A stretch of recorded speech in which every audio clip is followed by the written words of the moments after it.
Video பார்க்குற எல்லாருக்கும் வணக்கம்.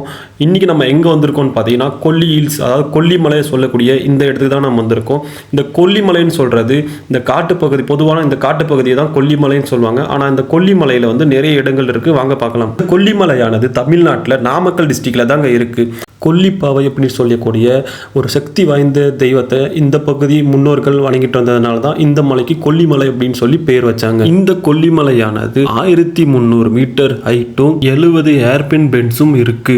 அந்த 70 ஏர்பின் பென்ஸை தாண்டி நாம ரீச் ஆகக்கூடிய இடம் தான் சோளக்காடு அப்படின்ற சொல்லக்கூடிய இந்த இடம்.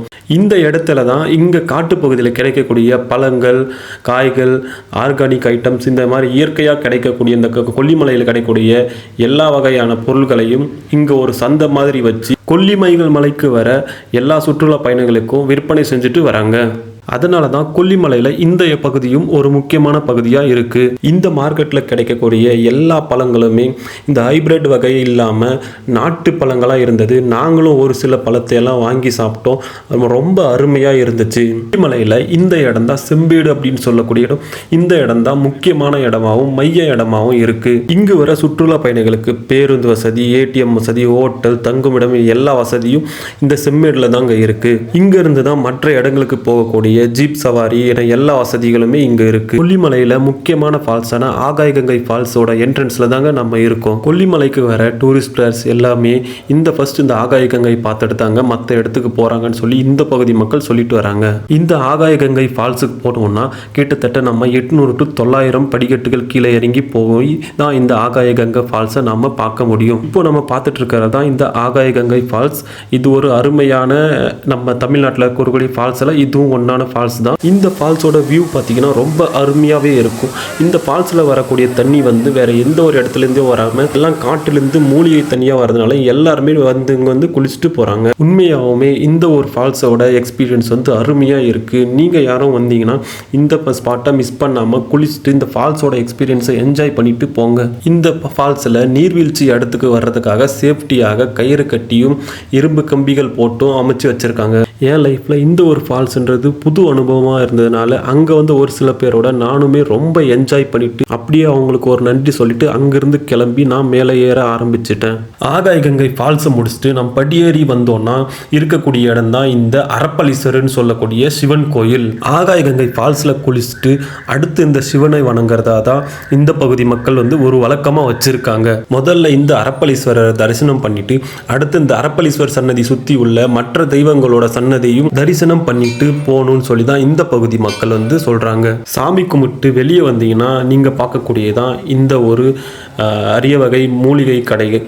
இந்த கடைகளில் வந்து தேன், மற்ற இங்கே விளையக்கூடிய இந்த கிடைக்கக்கூடிய கருங்காலி மாலை, மற்ற இந்த ஆர்கானிக் ஐட்டம், ஹெர்பல் ஐட்டம், வாசனை பொருள்கள், அதுக்கப்புறம் இந்த இயற்கை மூலிகை சூப்பு பவுடர் எல்லாமே இங்கே ஒரு சில விளையக்கூடிய எல்லா பொருள்களுமே கிடைக்கக்கூடிய இடம் வந்து இங்கே இருக்கும். ஸோ டூரிஸ்ட்டுகளாக வர நிறைய மக்கள் வந்து இங்கே எல்லாமே வந்து வாங்கிட்டும் போயிட்டு இருந்தாங்க. ஸோ நாங்களும் ஒரு சில பொருள்கள்லாம் வாங்கிட்டு இருந்தோம். அவ்வளவு நேச்சராக அருமையாக இந்த பொருள்கள் எல்லாமே நம்மளுக்கு இங்கே கிடைக்குது. நானும் வீட்டுக்கு தேவையான ஒரு சில பொருள்கள் எல்லாம் வாங்கிட்டு இங்கிருந்து கிளம்பிட்டேன். நான் அடுத்து ஒரு இடத்துக்கு போயிட்டு இருக்கும்போது பார்த்தது தான் இந்த மிளகு தோட்டம். கொல்லிமலையில் ரொம்ப ஃபேமஸ் ஆனது இந்த மிளகு தோட்டம் தான். எங்கே பார்த்தாலும் பச்சை பசேன்னு அவ்வளோ அருமையாக இந்த மிளகு தோட்டங்கள் நீங்கள் பார்க்கலாம். ஸோ கொல்லிமலையில் பார்த்தீங்கன்னா இந்த மாதிரி வெத்தலை மாதிரி கொடியாக நிறைய மரங்கள் இருக்கும். ஸோ நிறைய பேர் அதை வெத்தலைன்னு சொல்லி நினச்சிக்கிறாங்க. ஆனால் அது வெத்தலை செடியெலாம் இல்லை, இதுதான் உண்மையான ஒரிஜினலான மிளகு செடி. இங்கே பாருங்க, தெரியுதா? இது இந்த காய் தான் நம்மளுக்கு எடுத்துகிட்டு போய் இதை பதம் பண்ணாங்கன்னா மிளகாக மாறும். ஸோ நீங்கள் வந்தீங்கன்னா யாரும் இதை வேறு செடி எதுவும் சொல்லிடாதீங்க. இதுதான் வந்து மிளகு செடி. இந்த மிளகு தான் இங்கே வந்து ஃபேமஸ் அதிகமாக இருக்கும். கொல்லிமலை சுற்றியே இந்த மாதிரியான மிளகு தோட்டம் நிறைய நீங்கள் பார்க்கலாம். மிளகு தோட்டத்தை ரசிச்சுட்டு அடுத்து நம்ம பார்க்கக்கூடிய முக்கியமான இடம் தான் இந்த கொல்லிப்பாவை அப்படின்னு சொல்லக்கூடிய கொல்லிமலையோட முக்கியமான தெய்வமான எட்டுக்கை அம்மன் கோயில். இப்போ நம்ம இருக்கிற இடம் தான் எட்டுக்கை அம்மன் திருக்கோயிலோட என்ட்ரன்ஸ் ஏரியாவில் இருக்கும். ஸோ இங்கிருந்து தான் நம்ம வந்து எட்டுக்கை அம்மன் கோயிலுக்கு வந்து உள்ளார போகணும். இந்த எட்டுக்கை அம்மன் கோயிலில் போய் சாமியை தரிசனம் பண்ணிட்டு முன்னாடி வந்து எல்லாருமே இந்த மாதிரி தீபத்தை ஏற்றுவாங்க.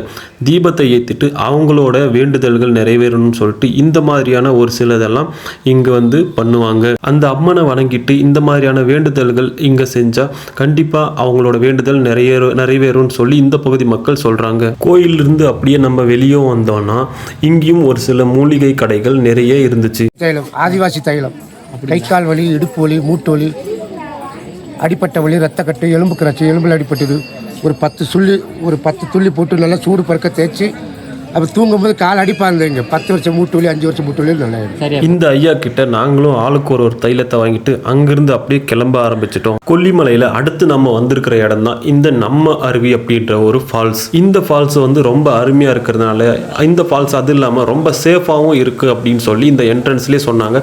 ஸோ நாங்களும் வந்து என்ட்ரன்ஸ்லேருந்து உள்ளார போக ஆரம்பிச்சிட்டோம். இந்த ஃபால்ஸ்க்கு ரொம்ப தூரம்லாம் இறங்க தேவையில்ல, கொஞ்சம் தூரம் இறங்கி போனாலே இந்த ஃபால்ஸை நீங்கள் போகிற வழியிலே பார்க்கலாம். இந்த ஒரு வியூ ஆனது ரொம்ப அருமையாக இருக்கும். நீங்கள் பார்த்தீங்கனாலே தெரியும் வீடியோவில், அவ்வளோ அருமையான ஃபால்ஸ் இது. ஸோ குழந்தைங்க பெரியவங்க என எல்லாருமே வந்து ஈஸியாக குளிக்கக்கூடிய இந்த ஒரு ஃபால்ஸ் தான் நம்ம அருவி ஃபால்ஸு.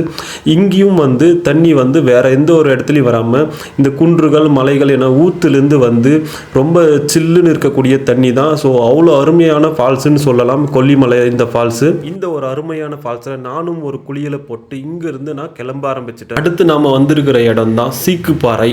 இந்த சீக்குப்பாறைக்கு போகிற வழியே ஃபுல்லாக மிளகு தோட்டங்கள் தான் இருக்கும். ரொம்ப அருமையான வியூவாக இருக்கும். இப்போ நம்ம சீக்குப்பாறை அப்படின்னு சொல்கிற இந்த வியூ பாயிண்ட் இடத்துல தான் நம்ம இருக்கோம். இந்த ஒரு வியூ பார்க்குறதுக்கே அருமையாக இருக்கும். இங்கேருந்து பார்த்தீங்கன்னா நாமக்கல் சிட்டியே அப்படியே தெரியும்னு சொல்கிறாங்க. ஸோ நீங்கள் கொல்லிமலை வந்தீங்கன்னா இந்த ஒரு இடத்தையும் விசிட் பண்ணி பாருங்கள். கொல்லிமலையில் இருக்கக்கூடிய கோயில்களில் ஒன்றான இந்த கோயில் தான் மாசி பெரியசாமின்னு சொல்லக்கூடிய இந்த கோயில். ஸோ நீங்கள் யாரும் கொல்லிமலைக்கு வந்தீங்கன்னா தவறாமல் இந்த கோயிலை விசிட் பண்ணி பாருங்கள். இங்கேருந்து பார்க்க வியூவும் நல்லாயிருக்கும். கொல்லிமலை ஃபால்ஸுகளில் ஒன்றான ஃபால்ஸு இந்த ஒரு ஃபால்ஸும் அருமையான ஃபால்ஸு. இந்த ஃபால்ஸுக்கு பேர் வந்து மாசிலா அருவின்னு சொல்லுவாங்க. நீங்கள் வந்தீங்கன்னா இந்த ஒரு ஃபால்ஸையும் மறக்காமல் விசிட் பண்ணிட்டு போங்க. கொல்லிமலையில் நம்ம இப்போ பார்த்த இடங்கள் இல்லாமல் இன்னும் 2 இடங்களும் இருக்குது. அதாவது படகு இல்லம்னு சொல்லக்கூடிய ஒரு இடமும் பொட்டானிக்கல் கார்டன் என சொல்லக்கூடிய இன்னொரு இடமும் இருக்குது. ஸோ நாங்கள் இந்த கொல்லிமலையில் இருந்த ஓவரால் எல்லா இடங்களையும் கவர் பண்ணிவிட்டு நாங்கள் அங்கிருந்து கிளம்ப ஆரம்பிச்சிட்டோம். ஸோ கொல்லிமலைக்கு நீங்கள் ஆல்ரெடியே வந்திருந்தாலும் இல்லைனா இனிமே தான் நான் கொல்லிமலைக்கு வர போகிறேன் அப்படின்னாலும் கொல்லிமலை பற்றிய எக்ஸ்பீரியன்ஸை இந்த வீடியோவில் நீங்கள் கமெண்ட்டில் சொல்லுங்கள்.